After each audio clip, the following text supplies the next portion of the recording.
Hey guys, before we start the video, we're giving away a replica Cal Kestis lightsaber from Neo Sabers when we reach 10,000 subscribers. All you need to do is like and comment on the video what if Qui-Gon survived. There is a link to it in the description or check it out on our channel page. Also, check out Neo Sabers for cool lightsabers at an affordable price.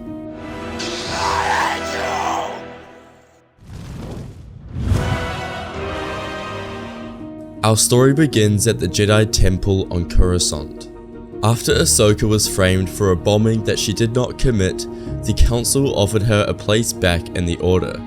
She gracefully accepted this offer, becoming Anakin Skywalker's Padawan once again. This change in events would lead to a number of changes in the Star Wars timeline.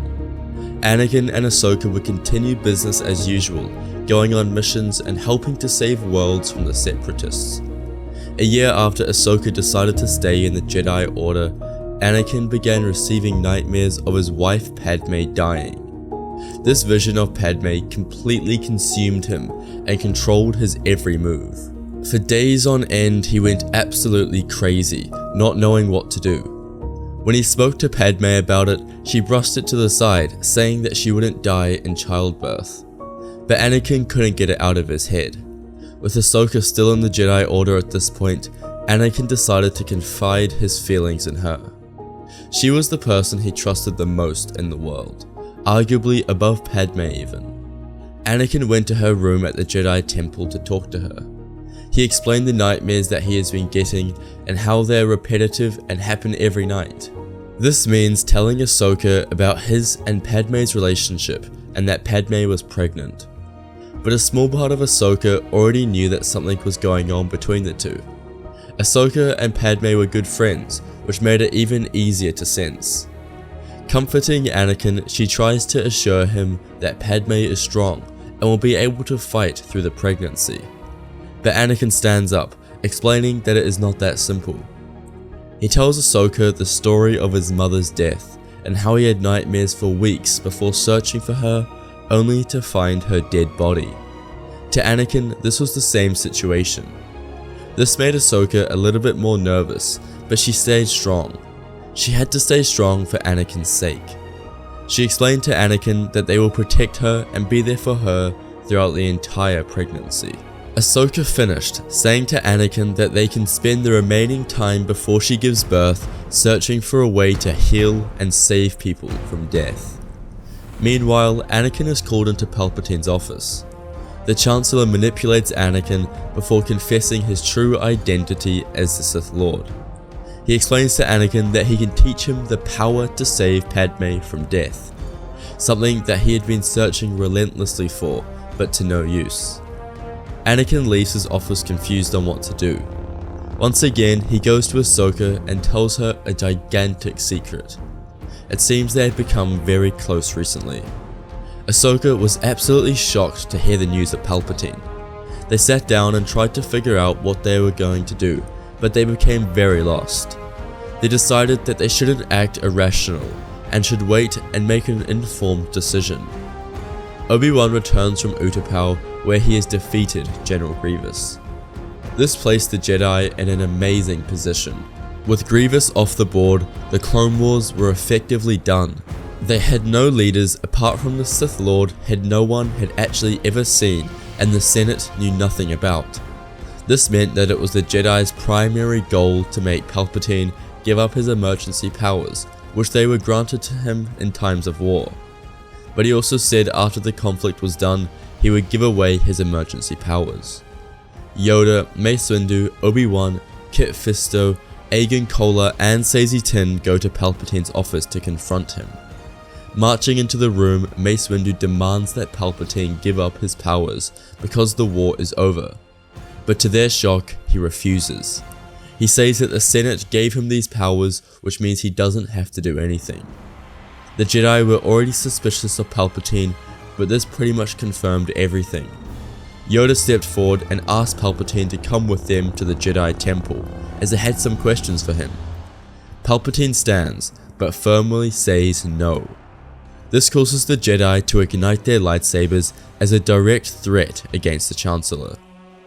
Palpatine smirked before taking one step forward and igniting 2 crimson red lightsabers. He leaped forward, screaming a Sith cry. Palpatine locked blades with the Jedi, whilst using the Force to disarm and disorientate the others. Leaping from surface to surface, he was able to gain different vantage points across the room in order to attack the confused Jedi. Very quickly, Agen Kolar and Saesee Tiin were struck down by Palpatine as he impaled and killed them. As the fighting continued, colors of red, blue, purple and green flashed all over the corners of the room and began to illuminate speeders flying past the window.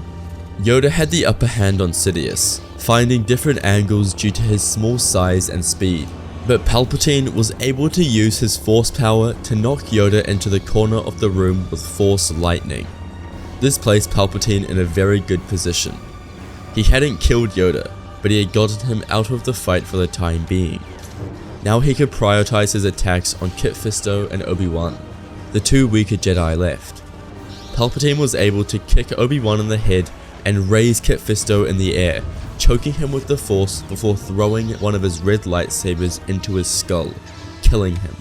The problem that Palpatine was faced with was Mace Windu. His powers were far greater than the ordinary Jedi due to his use of Form 7 variant Vapod. Vapod was a variant that Mace Windu created himself in order to channel the dark side to enhance his own abilities. Windu used this tactic now and tapped into the dark side to gain an upper hand, striking with all of his might. Palpatine began to worry. Whilst he fought with Mace, Obi-Wan had returned from his head kick and swung his lightsabers for Palpatine. Now it was too much. Before long, Mace Windu was able to break both of Palpatine's lightsabers with his own and send him to the ground with the Force. Palpatine was defeated. Yoda slowly began to awaken at this point. Windu stood above Palpatine and declared him the loser of their duel, and that he was too dangerous to be kept alive.